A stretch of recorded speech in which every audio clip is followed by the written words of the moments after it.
because I was before in Vienna, and I said I will come to London and can we meet us?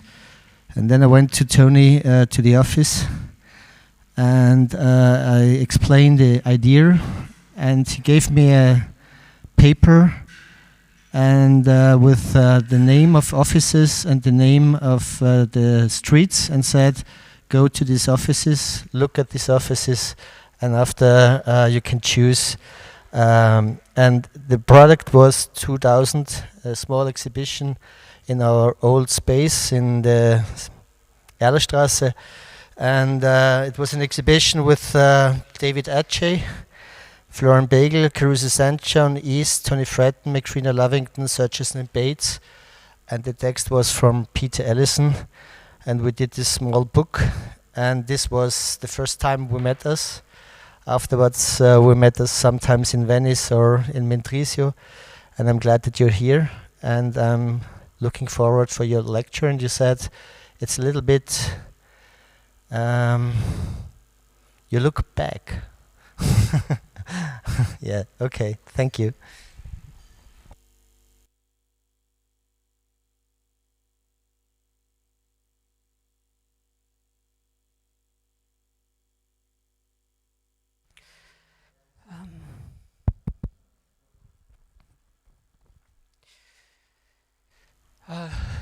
Arno, thank you for those kind words of introduction. And I myself have been reflecting on the exhibition that you just referred to, and therefore the title of my lecture is Looking Back, Looking Forward. So as mentioned in 2000, our practice was only 4 years old. We were invited to take part in a group show here in Innsbruck and also in Bolzano. It was curated, as mentioned, by Peter Allison, an architect in London, at the invitation of Arno Ritter and Christoph Meyer-Fingelet. This was nearly 25 years ago, and the figures who were invited to take part in the exhibition, as already mentioned, included Florian Beigel, Tony Fretton, who were really an older generation of architects. They showed their work as for more senior people in Bolzano. Never understood why. East, McFrina Lavington, Adjei, Russell, as the practice was called then, Caruso Sancho and Sergison Bates exhibited here in Innsbruck. And MAF were also invited, but withdrew at the last minute. It was in opposition to the right-wing government that Austria had at the time. I remember being troubled by this move to the right in Austria, and Tony Fretton convinced me that to support creative practice was better than making a statement that would not have been heard by anyone. Much has changed in 25 years. Dear Florian Beigel died in 2018. This building that he realized in the 1980s was one of the key projects for my generation of London architects. And Tony, who I was always closer to, in fact I worked with him, recently closed his own office in London, although he continues to be creatively active. And the second key project for us was the Listen Gallery, realized in West London. But other things have changed. Adjei Russell no longer exists as a practice. David Adjei is something of an international star in architecture, although somewhat of a controversial figure. I'll leave it at that. Julian Lewis and Mark Brearley no longer work together, although Julian and his two partners Judith Lösing and Dan Jessen continue to make intelligent, sensitive, thoughtful work as East. McCrenna Lavington are a really very big practice, mostly making housing work in the UK and the Netherlands. And Caruso St. John, well, there's not much to be said. They're a very respected practice and remain a critical practice. But there was a little bit of history that perhaps preceded the exhibition here in Innsbruck. An organization that Tony and I really instigated, entitled Papers on Architecture, was a grouping of artists and architects that would meet in my apartment in Bloomsbury in London and discuss architecture. Eventually, we would write papers and discuss them rather passionately. I remember at some point, Tony was so angry with something that Irene Scalber said that the stool he was sitting on collapsed and he threw the pieces across the room in anger. You can imagine the kinds of discussions we were having. But here, a happy memory, we visited the Sugden House, a wonderful project in Watford by Alison and Peter Smithson. Our practice exhibited a number of our early projects. The work that we do and where we work has evolved, and it is precisely this that I'd like to address in this lecture this evening. Our inclusion in the exhibition was a key moment for us and to some extent shaped the future of our practice.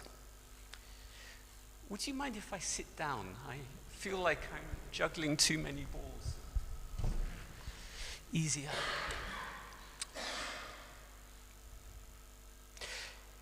So the projects that we showed addressed public building, social housing, and the theme of reuse. We declared a fascination with construction and an engagement with construction as a form of research in architecture.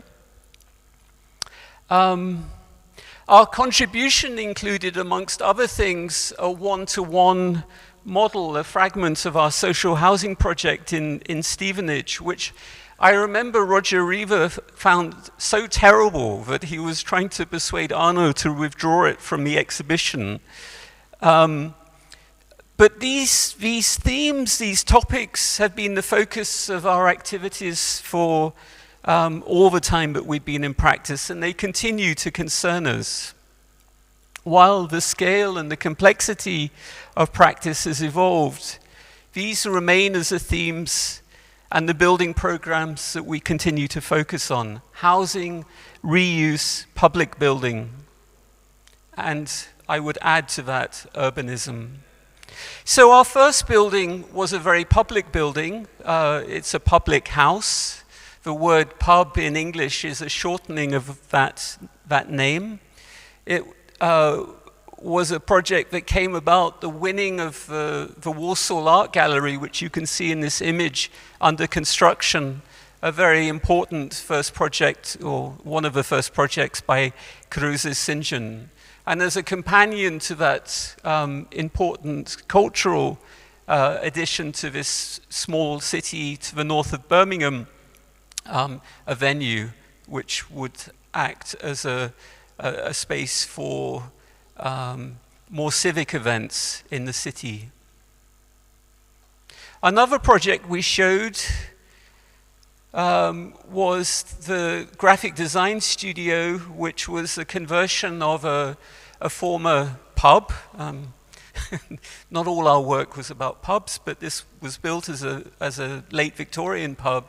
And before we were invited to restore it or convert it into a studio for graphic designers, it was a printing workshop. And in this project, there was an intense investigation of the way that the building could be adapted, the sense in which it's already rather strange geometries could be enhanced and distorted further. And through the making of holes, cuts in the floors, it became an ever more complex spatial experience. Another project that we showed in Innsbruck in that exhibition was this project to convert a farm in the west of England and make it into a holiday home and studio spaces for local craftspeople.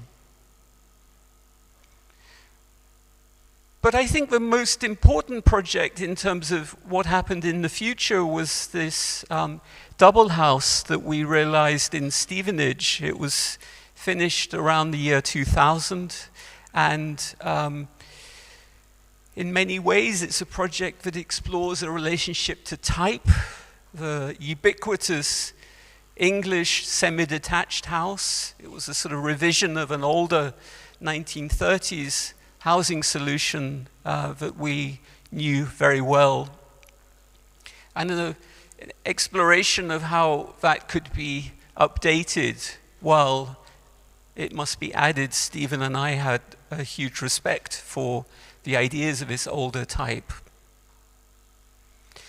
We didn't include it in the exhibition, but at the time we were also working with East, one of the other practices involved in the exhibition, as mentioned earlier, and a work at a much larger scale, a more territorial scale, where we were exploring as a competition a way of making a new settlement for the town of Sittingbourne in Kent, to the east of London.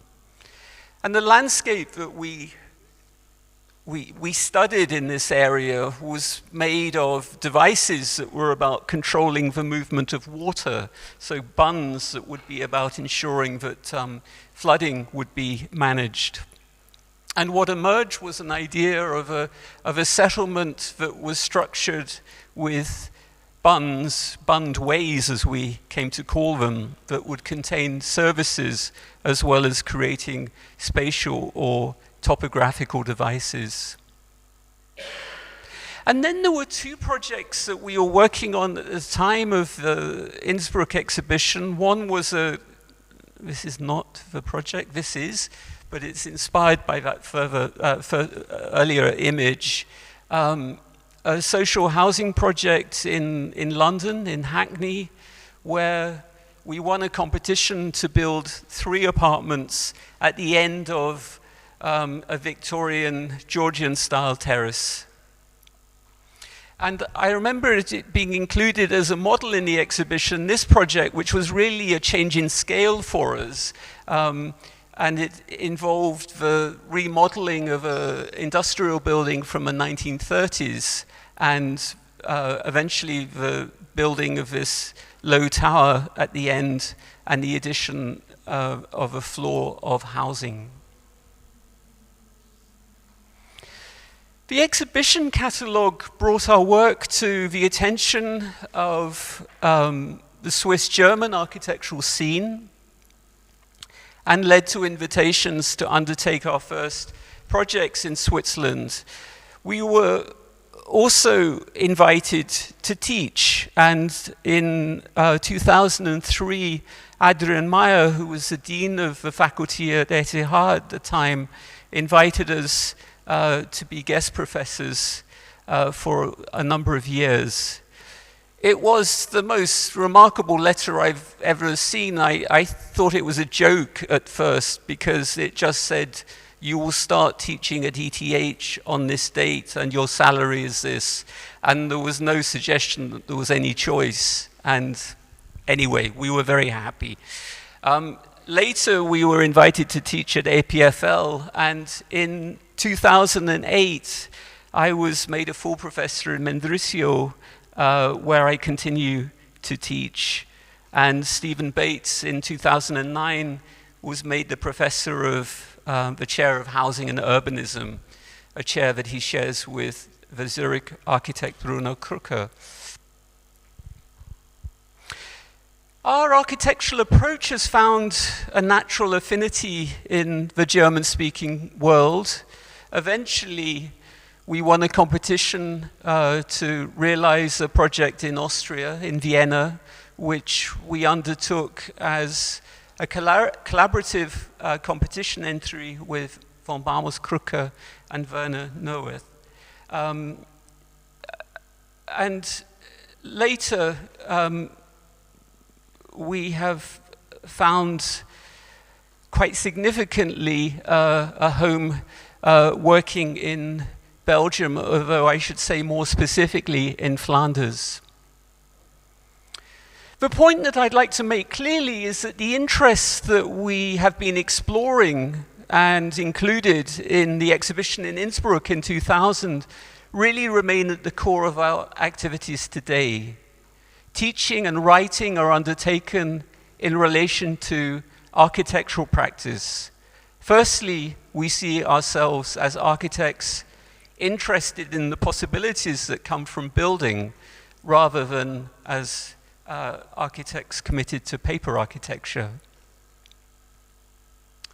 But much has changed in the way that we work in the time that we founded our studio in London. When Stephen and I began working together, there was much less reliance on digital tools.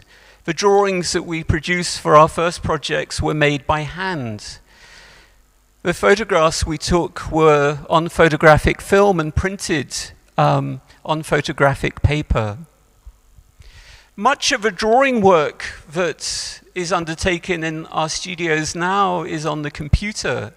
And from the moment that we hired our first employee, Mark Tuff, who later became the third partner of Sergison Bates Architects, Mark knew how to draw on a computer and helped us develop drawing conventions that we are continuously exploring, and they continue to evolve.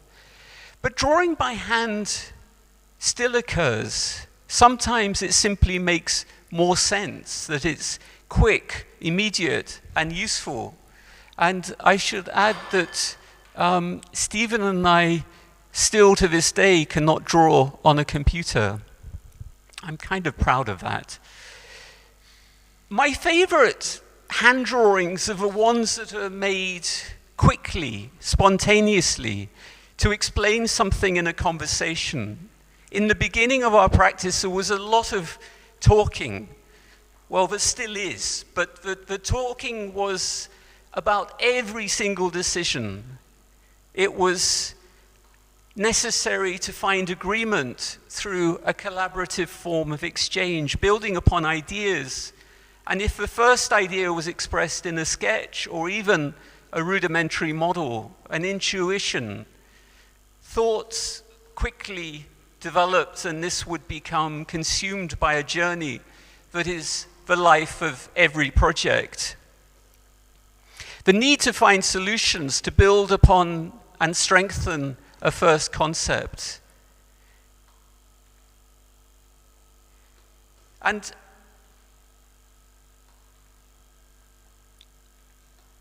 this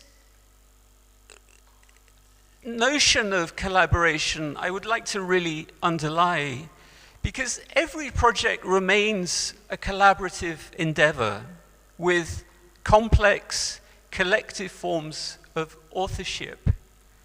We denounce the role of the master author. This is a conceit in our estimation and does not reflect our own day-to-day practice.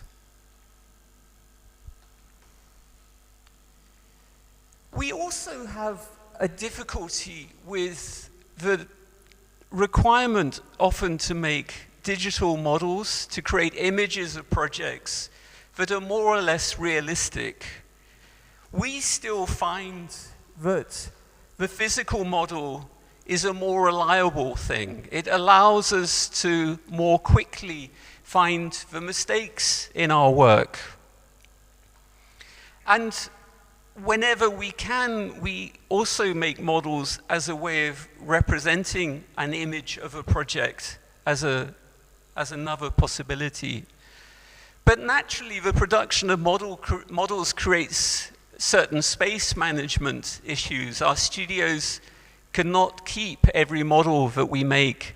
And now and then there are painful culls. Normally we wait for the people who might have made the model to go on holiday before we would dare throw away their work. But there still remain favorites that we simply couldn't part with. And here you can see as a series of images of the Zurich studio, this model commitment in our work, the sense in which models are exploring different possibilities depending on the scale in which they're made. And oftentimes we find a model that attempts to represent a domestic interior has a sort of freedom that a digital drawing simply wouldn't hold.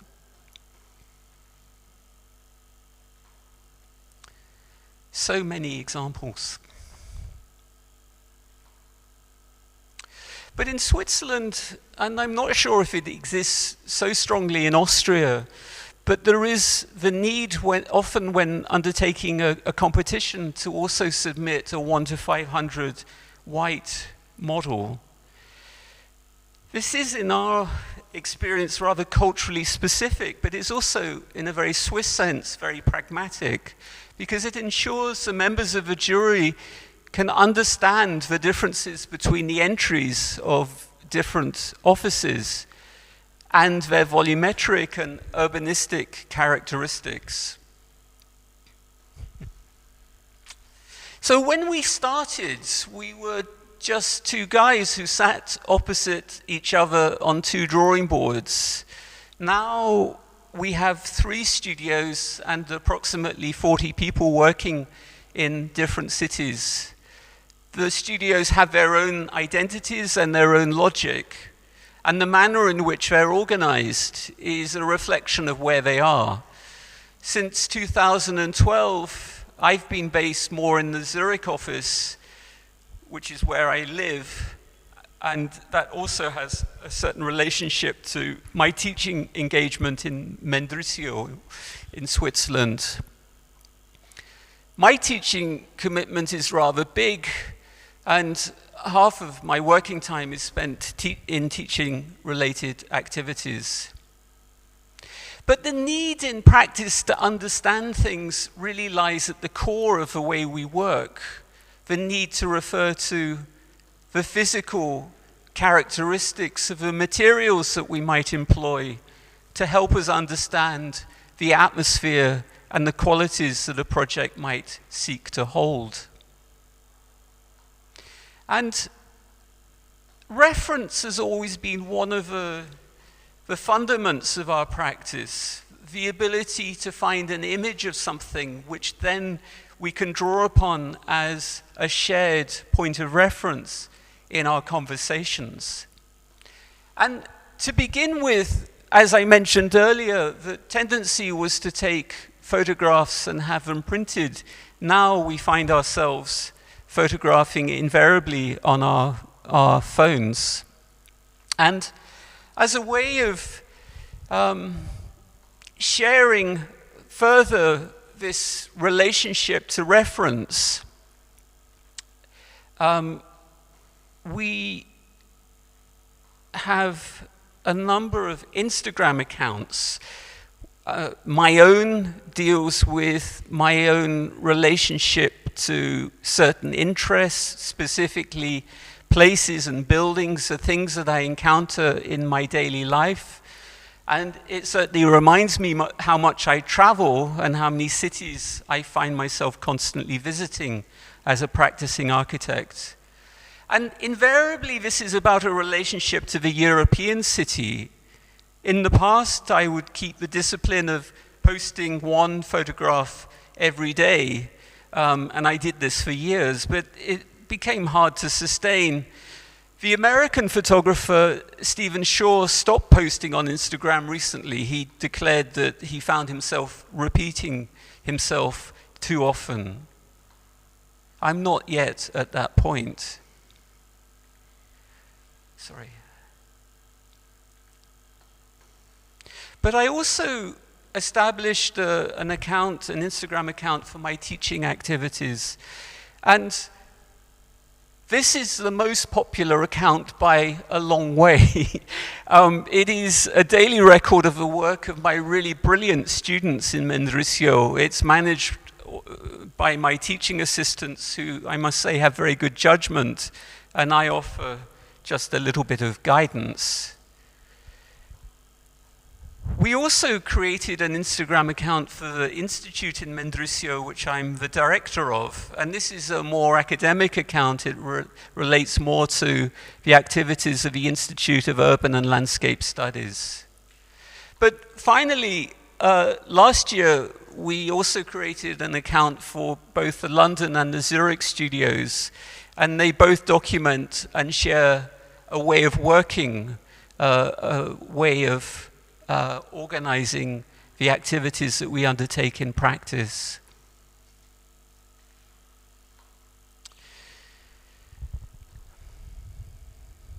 In 1992, Stephen Bates and I, who were already collaborating and beginning to lay the first foundations of our practice, were invited to an event at North London to discuss the future of architecture, and with a group of young practitioners. In conversation, Mika Bandini, who you can see on the screen, she was the head of the school in North London at the time, and is a really brilliant person. Mika suggested that the most pressing issue was not the strength of the competition system or the dissolving of an influence in construction that architects were feeling. She said rather forthrightly that she felt that the most pressing issue was to combat the damage that the building industry was having on the environment. This was 32 years ago, and it was not exactly an epiphany for me, but it certainly struck a strong chord. Much of what Mika said did that. From the moment that we opened our practice, we were committed to considering the impact that building had and would have on the environment. The double house that I've referred to now on a number of occasions was very ambitious with this issue, and every possible way considered the relationship or the impact that the building had. And our client supported this research aspect of the project as a housing prototype. And it quickly became clear to us that sustainability always has a relationship to cost, the costs of a project, and the more measures that are incorporated, the more expensive the construction might be. We have an aversion to buildings that look like they are strongly declaring their sustainable credentials. A display of environmental measures in itself is not so interesting, because what we're more interested in is the embodied intention of a project, that every project should find its own answer to how it might reduce environmental impact, but also in relation to other issues that address the cultural possibilities of architecture. And here again, the same project in West London, the theme of reuse, as mentioned already, was embodied in our work, even from the outset.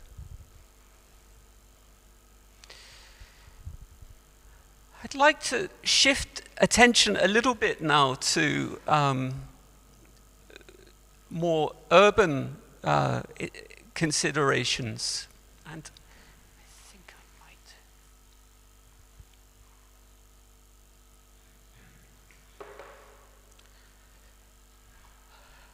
Stand up. As a relatively young office, we found ourselves being invited to undertake really rather large studies in London. The timing of the opening of our practice coincided more or less in 1997. A Labour government came into power, and one of the first tasks of the new Labour government was to create the office of the Mayor of London. And in doing that, the first Mayor of London established a division of architecture and urbanism, and he invited Richard Rogers to lead that.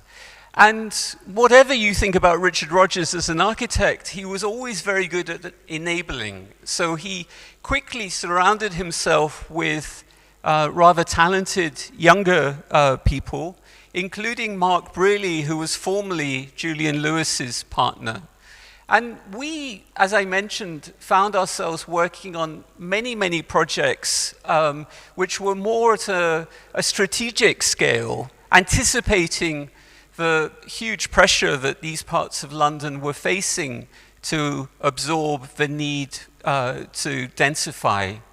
And then more strongly still with the awarding of the London Olympics in 2012. But cities remain one of the key fascinations in my own work. And in my teaching, it is one of the reoccurring considerations. And when we think about urbanism, the relationship or the role that housing plays in the making of cities is significant. And for many years now, first as a project that lasted for 6 semesters, with my students in Mendrisio, we looked at the largest city in Switzerland, Zurich, and considered how it can, as a city, absorb a population growth that anticipates 100,000 people will move to the city in the next 20 years. That doesn't sound like a lot of people, but in terms of the size of Zurich, it means a 25% increase in population. So my students over 6 semesters looked at every neighborhood of the municipal area of Zurich and investigated precise possibilities where projects could be proposed. In any semester, we looked at a different area of the city, and within that, normally working as pairs, students would work on sites that they would advocate as being possible areas for densification. This is an image of Zurich if you took the bus up to Hunkeberg today. And one of my assistants took the work of my students and introduced it into this image. The point being made that the general image of the city would not fundamentally change through the project measures that we were considering. Housing. So 70% of the city is made of housing. Our work in the area of housing could be understood in the first instance as a typological investigation. Here, a certain fascination with the mansion block, a very particular London solution to the need to densify at the end of the 19th, beginning of the 20th century. And for London office's more recent attempts to interpret the mansion block as a project. Or when we think about the Central European city, the role of the perimeter block within a courtyard is also deeply embedded in the way that a city like Zurich, for example, has built itself. And here again an example of the work of a London office, a recently completed project that looks at a concept of a small courtyard, or then subsequent smaller courtyards, arranging this housing project in South London. Or again exploring types, the tower as a type explored in a project here in Wandsworth in London, or this project that the London office is executing in Leuven, a small residential tower. And in our work, there's always this need an insistence that we can learn so much from looking at the fabric of the places that we're working in. Our housing project that I'll show a bit more in detail later, here in Geneva, was drawing upon an older tradition of tectonic construction.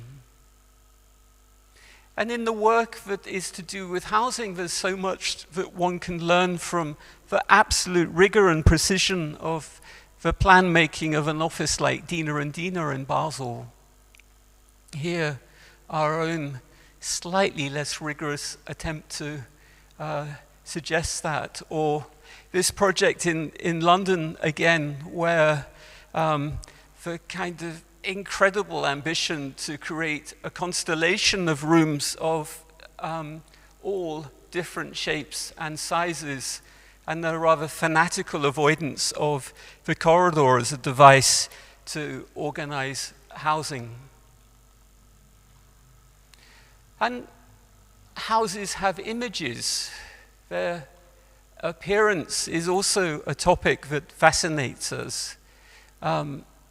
Always a questioning of how to organize facades, and something that I talk about a lot, certainly with my students here, the work of some students in a semester where we were working in Naples.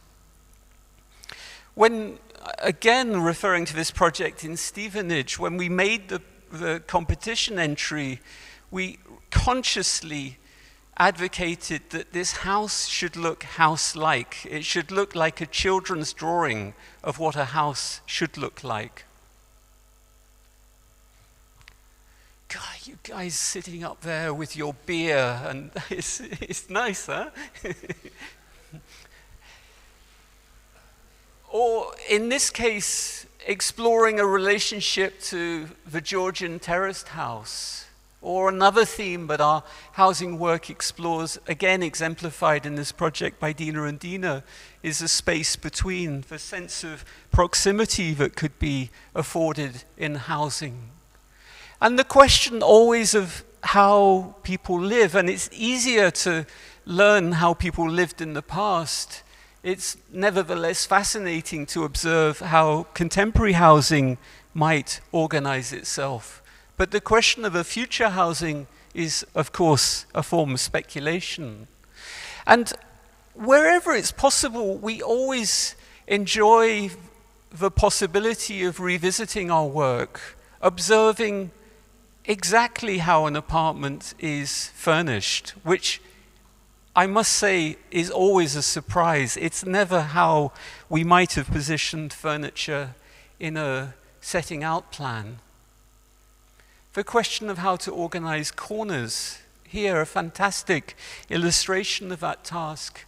A 26-year-old Kai Fisker working in Copenhagen.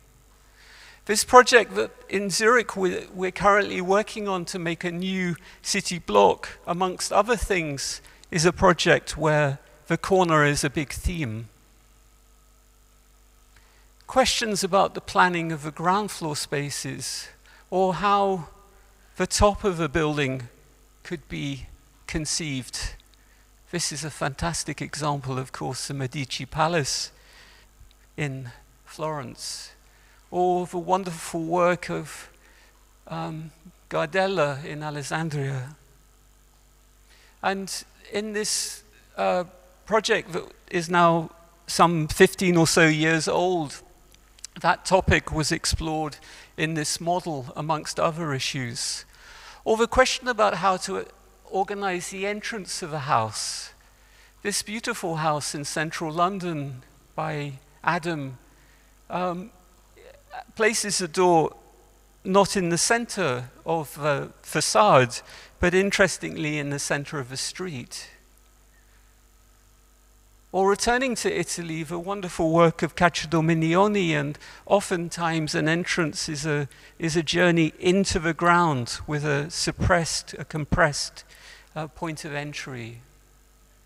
And then there are questions about all of the technique and all of the infrastructure that a housing needs to organize. And this plan by sub-planners of a housing project in Zurich it just looks like blue spaghetti in the drawing, but of course every cable is significant in terms of functionality.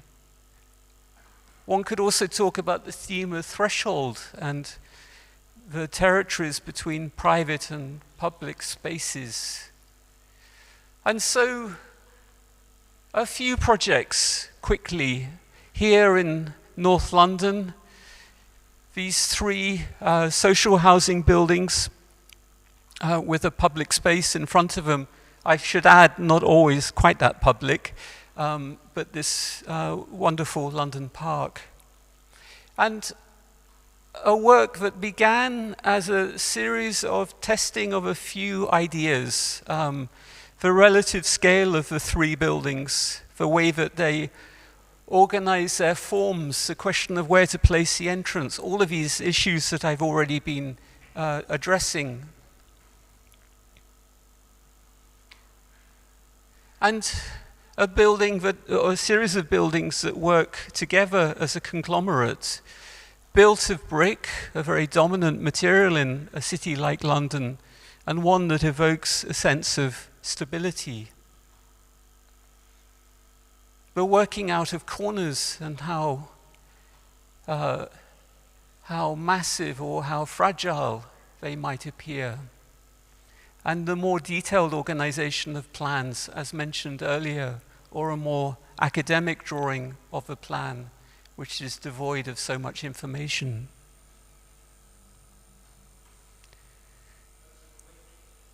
Huh?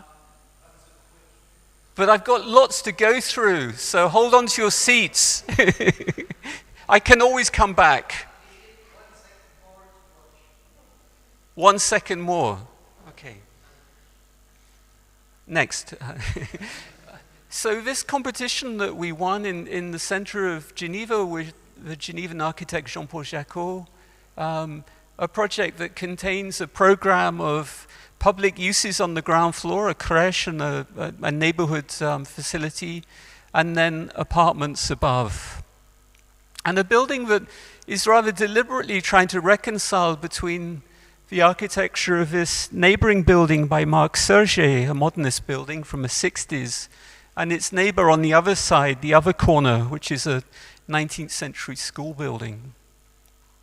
This part of Geneva is reclaimed land, an area of the city that came about through the reduction in the surface of the River Rhône, which runs out of Lake Geneva, as illustrated.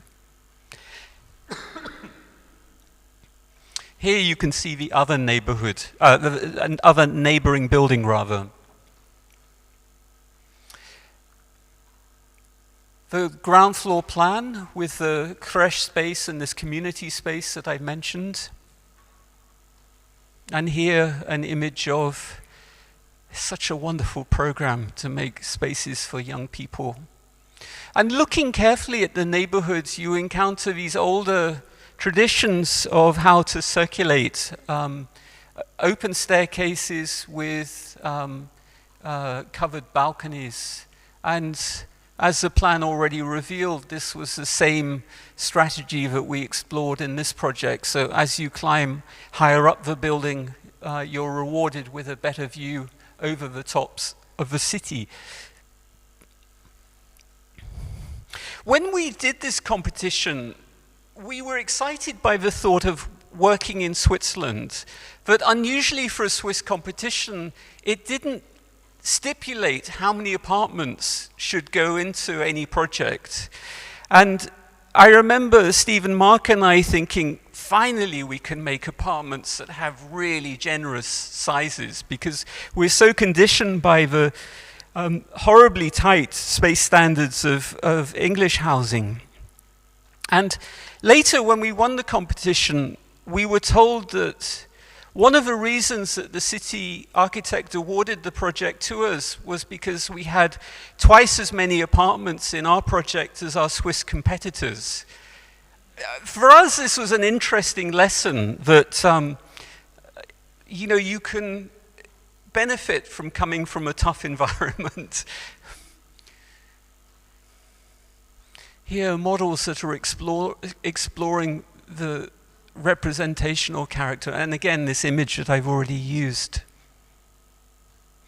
And Geneva still has, although they're really needing to reinvent themselves, a wonderful and old and long-established industry of fine precast concrete making. And here, studies that explore the elements of the facade, which is organized primarily as a series of T and M-shaped elements, which came to site, which is right in the center of the city, as you've seen, in a very congested part, and were therefore erected and put together rather quickly. But rather like the surrounding stone buildings, we wanted the concrete to feel like the pieces had their own differences, their own character. Here, an assembly of, quite frankly, admirable precision. And the completed work.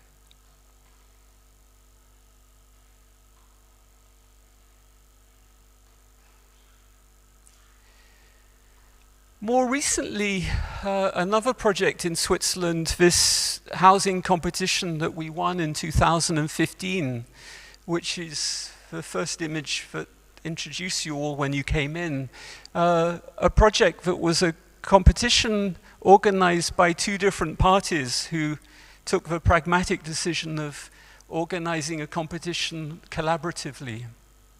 And the first image was one taken by David Grandorge when the project was just finished, and more recently a photograph of it now in its more mature landscape by Rita Ilian. And the only reason I include this image is because quite a few of the ideas that we explored in this project in Seebach had their origins in this older project on Lake Constance in Arbonne. A certain fascination with a looser outer shape where balconies are placed on the corners.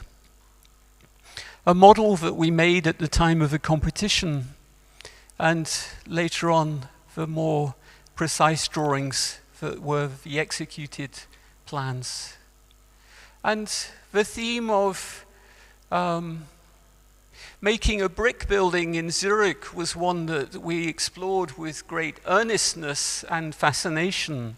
Our experience of building more recently in Belgium led us to understand that it was possible to find the best quality bricks in Belgium at very affordable prices.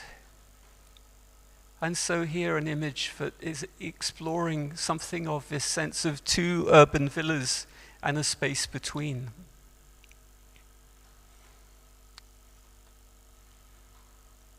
Oh no, am I going too quickly?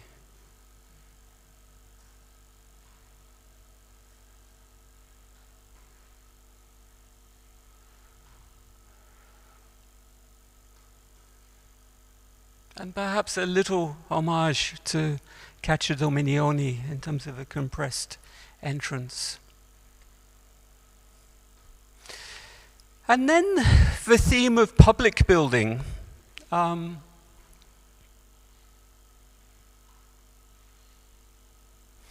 are architects who make a career doing housing.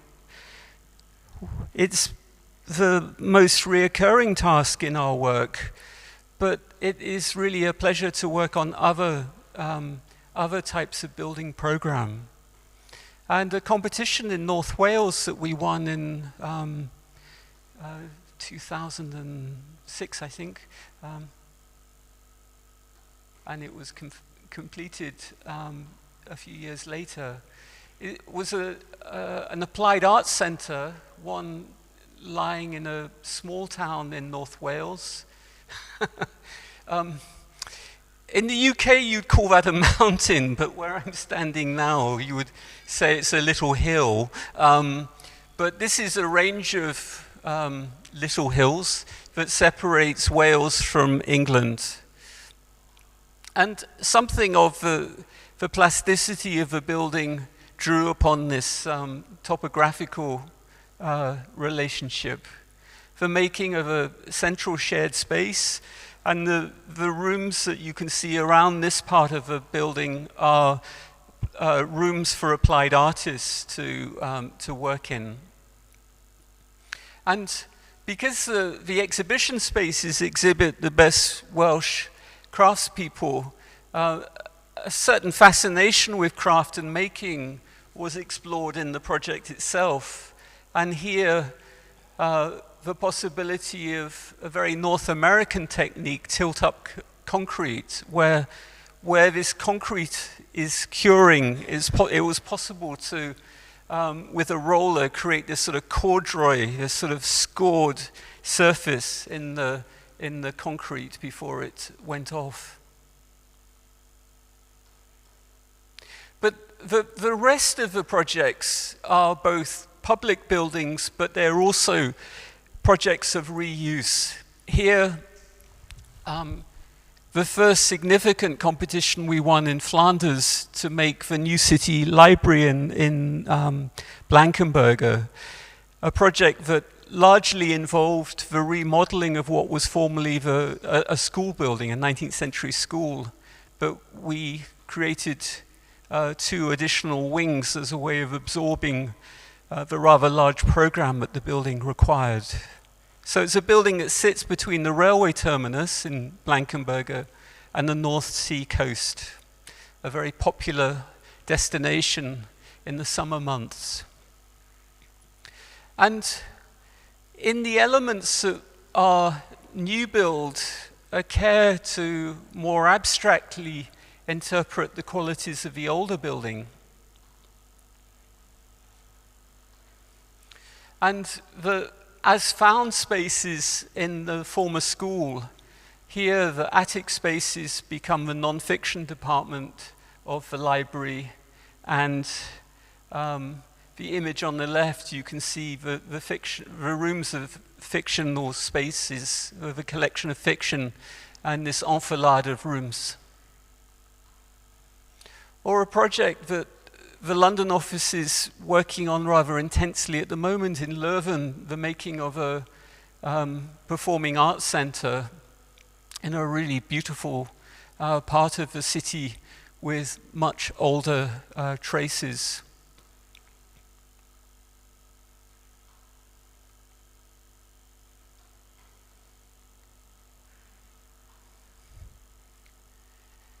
Here, the notion of a flexible space. And also in Leuven, a small museum that, again, the London office is working on, which has a slightly different program. And then the most culturally significant project of all of the ones we're working on in Brussels, a collaboration with Noah Architekten and EM2N from Zurich. This competition we won to create the new Canal Center, which in fact is a collection of cultural venues within this building that was formerly a huge car factory in the city.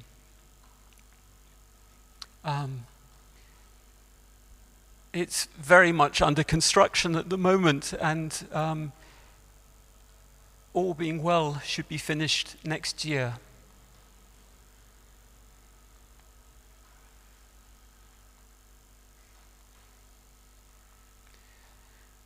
It's a bit like a small city.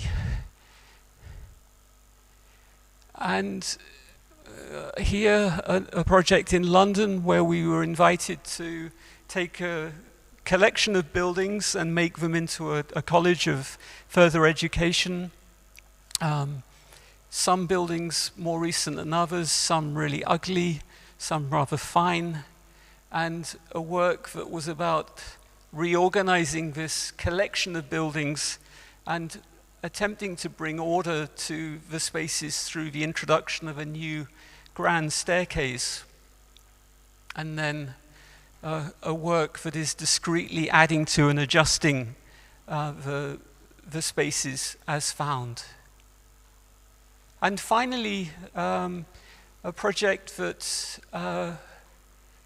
I hope on the 9th of June will get voted by the population through this project to make the new city, or rather extend the city library in Bühl in the west of Switzerland, and also to do works to the museum, which is a building structure that sits below here. So again, a public project that is very much about reuse. And the building extends on the ground floor rather, a smaller footprint, but the building extends to the surface that lies underground through the creation of the much needed additional spaces to the library and all of the secondary spaces that the library requires. And what is being added to is made essentially from timber elements, highly insulated, well-performing, that are made from a timber company which is in the same city. And here, this very last image, which shows the extension of the library and the spaces in the children's section of the library, which is like a sort of landscape. Okay, there's a bit more text that I wrote, but I'm not going to read it. I think I've gone on long enough. So I thank you all for your attention, and I'm very, very happy to be back in Innsbruck after almost 25 years.